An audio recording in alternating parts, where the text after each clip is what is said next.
Teamcenter helps customers establish a framework for sustainability and design for the environment initiatives. The Substance Compliance solution supports the development of green, environmentally friendly products. The Teamcenter Substance Compliance solution lets compliance officers check whether a part or bill of materials in the Teamcenter database complies with regulation directives. Regulations such as REACH and RoHS address the use of specified substances and provide some exemptions based on how parts are used. For example, the compliance officer at your company must determine if a screw supplied by Screw Supplies Limited is compliant with RoHS. The screw is made of cast iron and carbon steel, which contains carbon, iron, and cadmium. The compliance officer starts a Teamcenter workflow that emails a material substance declaration request as a spreadsheet to the vendor. The supplier must list the type, name, description, mass, ID, scalar type, and relation for materials and vendor parts. The email also includes a second spreadsheet listing available materials and substances in the Teamcenter material library. The supplier selects carbon steel from the available materials and substances and enters the mass, along with other descriptive information selected from the second spreadsheet, but doesn't enter the composition of carbon steel because it is already defined in the Teamcenter material library.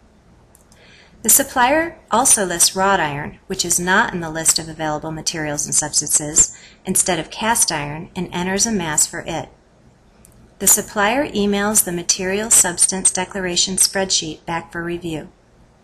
The compliance officer reviews the supplier declaration and notes that wrought iron is not in the Teamcenter material library. The declaration is rejected, and Teamcenter emails the supplier that wrought iron is not an approved material in the Teamcenter material library. The supplier deletes wrought iron from the declaration, selects cast iron from the list of approved materials, and enters the required information for cast iron. The supplier then resends the declaration. The information is now complete and acceptable, so the compliance officer approves the declaration and Teamcenter notifies the supplier. The screw is now ready for a substance compliance check. The compliance officer starts a substance compliance check using CPM, Compliance Process Manager, a Teamcenter function that can check the screw against one or more regulations. CPM grades the screw against the RoHS directive and finds that one of the materials contains cadmium, a regulated substance. The screw receives an unapproved fail compliance status, which is returned to Teamcenter along with an application exemption. The exemption allows a maximum of 0.01% cadmium in medical devices. If the percent of cadmium in the screw is more than allowed, CPM would mark the compliance status as fail and the screw would be marked as non-compliant. The percent of cadmium is within acceptable limit, so the compliance officer applies the exemption to the screw and changes the compliance status to approved pass.